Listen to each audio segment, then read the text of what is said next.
રાજકોટના આટીકા ઇન્ડસ્ટ્રીયલ વિસ્તારમાં ધમધમતા દારૂના અડ્ડા. સ્થાનિકને દારૂના અડ્ડા પર રેડ પાડી સ્થાનિકોએ બનાવેલ વિડીયોમાં ઠેર ઠેર દારૂની પોટલીઓ જોવા મળી રહી છે. એટલું જ નહીં, બુટલેગરો દારૂ પીવા માટે જગ્યા પણ આપતા હોવાનું જોવા મળ્યું છે. પોલીસ દ્વારા અડ્ડાઓ પર કાર્યવાહી ન કરાતા સ્થાનિકોએ પોતે પણ રેડ પાડી હોવાનું જણાવ્યું. જનતા રેડનો વિડીયો સોશિયલ મીડિયામાં વાયરલ થયો છે અને આ જનતા રેડ ગઈકાલે પાડવામાં આવી હતી અને જેમાં કોર્પોરેશનના ખુલ્લા પ્લોટમાં દેશી દારૂનું વેચાણ થતું હોવાનો આક્ષેપ છે. સરકારી જમીન પર ધમધમતા દેશી દારૂના અડ્ડા પર સ્થાનિકોએ ગઈકાલે કરી હતી જનતા રેડ. જે દુકાનોમાં દેશી દારૂ વેચાતો હતો તે ખાલી કરી થઈ ગયા હતા ફરાર. ભક્તિનગર પોલીસ સ્ટેશન વિસ્તારમાં આ દારૂનો અડ્ડો ચાલતો હતો અને તેમ છતાં ભક્તિનગર પોલીસ આનાથી અજાણ હતી તેવું લાગે છે.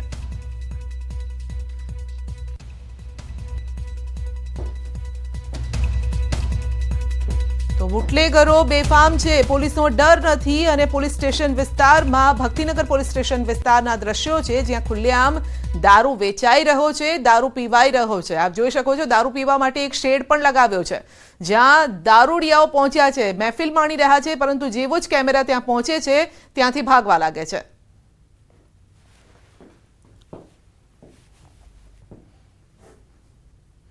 અને હવે વાત કરીશું માવઠાનું કાઉન્ટડાઉન.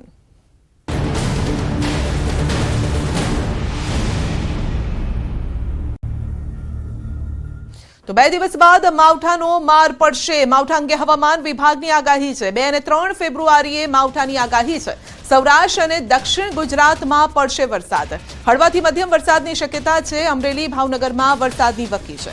નવસારી, દાદરા નગર હવેલીમાં માવઠાની શક્યતા છે. અમરેલી, મહીસાગર, દાહોદમાં પણ આગાહી કરવામાં આવી છે. 2 फरवरी अमरेली, भावनगर, सौराष्ट्र में एंड जो साउदर्न गुजरात रीजन में आ रहा है नवसारी, वलसाड, दमन एंड दादरा नगर हवेली.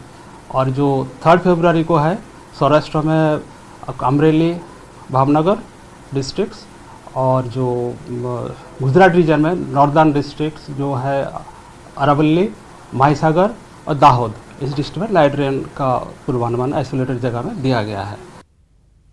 ખેડૂતો માટે અત્યંત ચિંતાજનક સમાચાર છે અને 2 આગાહીકારો કરે છે માવઠાની આગાહી. 2 ફેબ્રુઆરીથી પડી શકે છે કમોસમી વરસાદ. દક્ષિણ ગુજરાત, સૌરાષ્ટ્રમાં પડી શકે છે વરસાદ. અંબાલાલ પટેલે વિસ્તાર સાથે કરી છે માવઠાની આગાહી. પરેશ ગોસ્વામીની તારીખો સાથે માવઠાની આગાહી.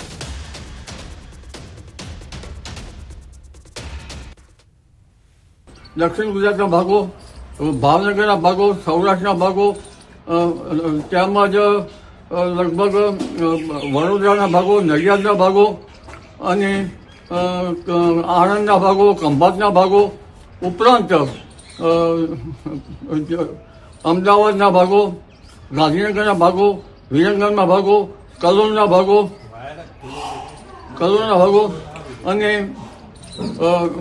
લગભગ પંચમહાલના ભાગો, લીમખેડના ભાગો તેમજ સાબરકાંઠાના ભાગો અને ઉત્તર ગુજરાતના મહેસાણાના ભાગો, કેટલાક સૌરાષ્ટ્રના ભાગો, ઉત્તર સૌરાષ્ટ્રના ભાગો, આ બધા ભાગોમાં માવઠું થવાની શક્યતા છે. જો કે આ માવઠાની સૌથી વધુ તીવ્રતા છે એ સૌરાષ્ટ્ર, મધ્ય ગુજરાત અને ઉત્તર ગુજરાતના ભાગોની અંદર જોવા મળે તેવી શક્યતા હાલ દેખાઈ રહી છે. ઉત્તર ગુજરાતના પણ વાવ, થરાદ, બનાસકાંઠા અને મહેસાણા અને જે સાબરકાંઠા જિલ્લો છે આ તમામ વિસ્તારોને આ માવઠું પ્રભાવિત કરે અને 3 અને 4 તારીખે ઉત્તર ગુજરાતના આ વિસ્તારોની અંદર માવઠું થાય તેવી શક્યતાઓ છે.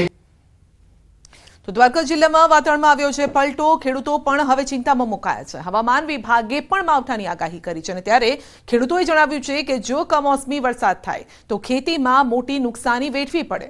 ચણા, ઘઉં, ધાણા અને જીરું સહિતનું શિયાળુ જે વાવેતર છે, ખાસ કરીને જીરાના પાકમાં માવઠું મોટી નુકસાની પહોંચાડી શકે. હાલ તો વાદળછાયા વાતાવરણના કારણે ખેતીમાં નુકસાનની ભીતિ સેવાઈ રહી છે.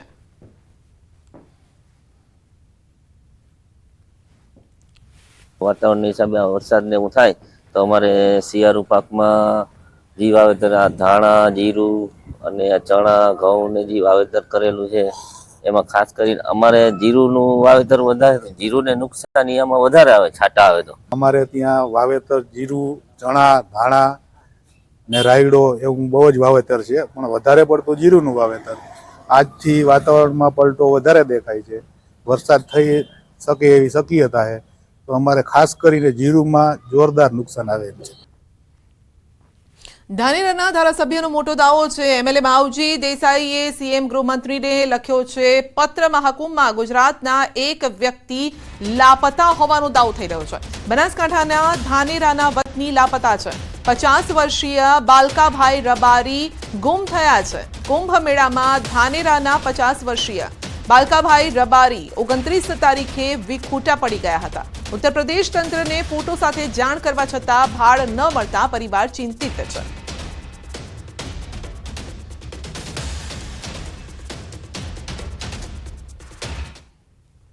મહાકુંભમાં ગુજરાતી શ્રદ્ધાળુનું હાર્ટ એટેકથી મોત થયું છે. મહેસાણાના વિસનગરના કડા ગામના વતનીનું મોત થયું છે. મહેશભાઈ પટેલ નામના શ્રદ્ધાળુનું હાર્ટ એટેકથી મોત થયું છે. 64 વર્ષીય મહેશભાઈને રોડ માર્ગે એમ્બ્યુલન્સથી વતન કડા લાવવામાં આવશે.